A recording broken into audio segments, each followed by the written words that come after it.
Welcome to Suman TV.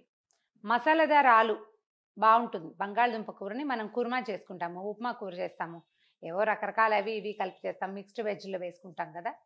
ఒట్టి ఆలులతోటి మసాలాదార్ ఆలు ఇది రైస్లోకి అంటే జీరా రైస్ లాంటి వాటిలోకి బాగుంటుంది, రొట్టెల్లోకి చాలా బాగుంటుంది. నేను మామూలు ఆలుల్ని పెద్దవాటిని ఉడికిచ్చాను, సగం ముక్కలు చేశాను. మనకు అట్లా కాకుండా చిన్న సైజు దమ్ ఆలులు దొరుకుతాయి. ఎప్పుడైనా బేబీ ఆలూస్ దొరుకుతుంటాయి చూడండి, బేబీ పొటాటో అని కనపడతాయి. అందులో కొన్ని బాగుండవండి, చూసి తీసుకోవాలి. వాటిని కనుక తెచ్చుకుంటే పిల్లలు భలే ఇష్టపడతారు. అవి చక్కగా ఆలు పాళంగా కనపడుతుంది, చూడ్డానికి బాగుంటుంది. ఇవి ఏంటంటే కొంచెం కదులుతాయి, ముక్కలు చేసాం కదా, ఎడ్జెస్ అన్ని వదిలేసి ముక్కలు చిట్టి చిట్టి ముక్కలు అయిపోతాయి. కానీ కదలకుండా ఉంటే ఇంకెక్కువ అట్రాక్టివ్గా ఉంటుంది. ఆలులు ఉడకపెట్టి పక్కన పెట్టుకోండి. కొంచెం చిన్న మసాలా కలుపుకోవాలి. దీన్ని కొద్దిగా పసుపు, కారము,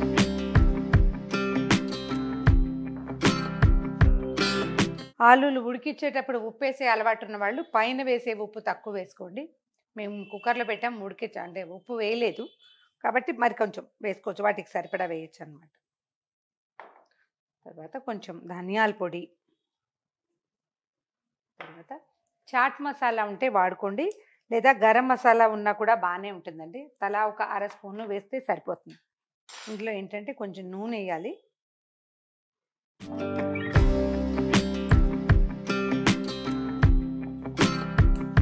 దీంట్లో ఈ ఉడకబెట్టిన ఆలుగడ్డ ముక్కలను వేసేయండి. ఒకసారి మొత్తానికి మసాలా కోట్ అవ్వాలన్నమాట. చేత్తో కదిపితే ఇవన్నీ ఏమైపోతాయో, అంటే సుద్దలు అయిపోతాయేమో అని అనుమానంగా ఉంది, అందుకని ఎగరేస్తున్నాను. ఒకవేళ మన కాయలు కనుక అయితే అవి ఇట్లా కదలకుండా చక్కగా వస్తాయండి, బంతుల్లా ఉంటాయి ఎంచక్క. స్పూన్తో కదిపితే ఏమవుతుందంటే ముక్కలు చితికిపోతాయి. ఒక 5 లేదా 10 నిమిషాల పాటు దీన్ని పక్కన పెట్టేసేయండి. ఇది మసాలా వాసన ఈ ముక్కలకి పట్టాలి. ఇవి ముక్కల్ని మనం వేయించుకుని అప్పుడు మళ్ళీ కూర చేసుకుందాం, గ్రేవీ చేసుకుందాం. ఇవి లేకపోతే ఏంటంటే ఒకసారి వేగిన దాని రుచి వేరుగా ఉంటుందండి. ఇలా ఉడికిన దుంప వేసేస్తే ఏమవుతుందంటే మొత్తం అంతా క్లమ్జీగా కలిసిపోతుంది, ఆ వేపడం రుచి రాదనమాట. ఒక వెడల్పాటి మూకుడు పెట్టుకోవటము, మూకుడులో మనకి ఆలులు వేగటానికి సరిపడా నూనె, ఇదే, ఇంతకంటే వేయము, కానీ ఇప్పుడే వేసేసుకోవాలి. మనకి ఆలుగడ్డ ముక్కలు కొంచెం వేగితే బాగుంటుంది. నూనె కొంచెం కాగాక ఈ మనం మసాలా పట్టించి పక్కన పెట్టాం కదా, ఆలుని ఇందులో పెట్టేయండి.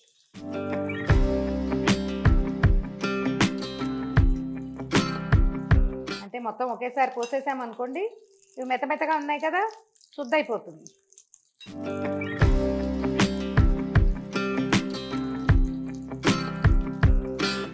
భయపడకుండా చేయండి నూనెలో పెట్టేటప్పుడు.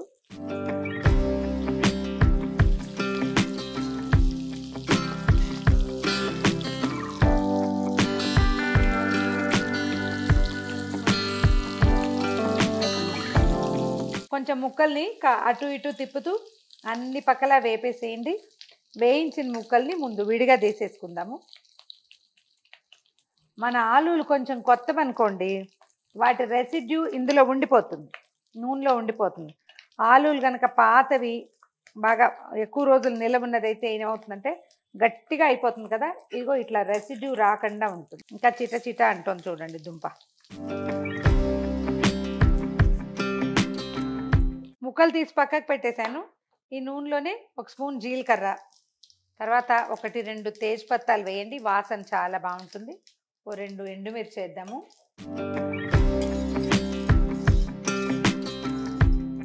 ధనియాల పొడి మనం అందులో వేసాం కానీ అది పెద్ద ఎక్కువ ఏమి ఉండదండి. పసుపు,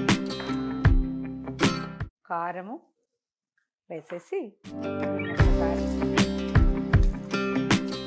నూనెలో వేస్తే ఏంటంటే ఈ వాసనలు చాలా బాగుంటాయి. ఉల్లిపాయ ముక్కలు వేద్దాం. ఇప్పుడు చాపర్లు చాలా కనపడుతున్నాయి కదండి, చాపింగ్ దాంతో చేస్తే ఈ గ్రేవీ కూరలు ఎక్కువ శుద్ధగా వస్తాయి, దగ్గరగా వస్తాయి. ముక్కగా ఉందనుకోండి, ఆ ముక్క భావకంగా ఉండిపోతుంది.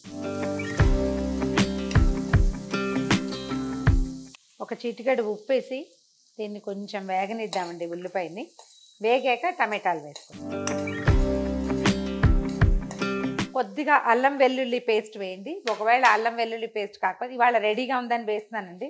నేనేం చేస్తానంటే అల్లం దంచి వేసి వెల్లుల్లిపాయ దంచి వేసి 2 విడివిడిగా వేస్తాను. ఇవాళ ఇది రెడీమేడ్ పేస్ట్ ఉందని వేస్తున్నాను. మీకు ఎలా అలవాటు ఉంటే అలా వేసుకోవచ్చు. పచ్చివాసన పోయేదాకా వేయించేసేయండి. టమాటాలు సన్నటి ముక్కలు తరిగాను, అవి వేసేద్దాం ఇందులో.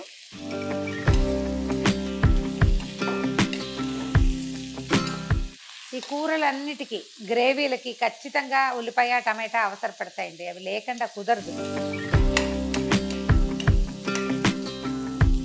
ఒక 2 నిమిషాలు మూత పెట్టి టమాటాలోంచి రసం బయటకు వచ్చేదాకా, అది మొత్తం శుద్ధగా అయ్యేదాకా అటు పెడతాము. కూర చక్కగా సెటిల్ అయిపోయింది చూడండి, బుడగలు వస్తున్నాయి, మనం వేసిన ఆయిల్ అంతా బయటకు వస్తుంది, దుంప క్లియర్గా కనిపిస్తుంది కదా. ఇలా చేసి చూడండి. మామూలుగా జీడిపప్పు, చారుపప్పు, తర్వాత ఏమో పుచ్చగింజలు వాటితోటి గ్రేవీ చేస్తాం. ఈసారి గ్రేవీ మనం దేంతో చేసాం, ఒక 2 స్పూన్లు పెద్ద స్పూన్ల పెరుగు, తర్వాత పల్లి పొడి, నువ్వుల పొడితో చేసాం. వాసన కూడా చాలా ఇంట్రెస్టింగ్గా బాగుంటుందండి, ట్రై చేసి చూడండి. కొద్దిగా కొత్తిమీర వేసేద్దాము పైన. కూర చక్కగా కలిసి కనపడుతుంది చూడండి, బాగుంది.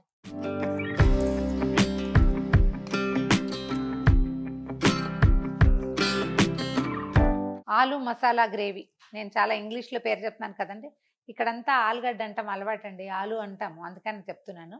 బంగాళదుంపలు మసాలా గ్రేవీ తోటి ట్రై చేసి చూడండి. ఈ వీడియో కనుక మీకు నచ్చినట్టయితే లైక్ చేయండి, షేర్ చేయండి, మీ ఫ్రెండ్స్ తోటి కూడా షేర్ చేయండి. మరిన్ని ఇంట్రెస్టింగ్ టాపిక్స్ కోసం సుమన్ టీవీకి సబ్స్క్రైబ్ చేసుకోండి.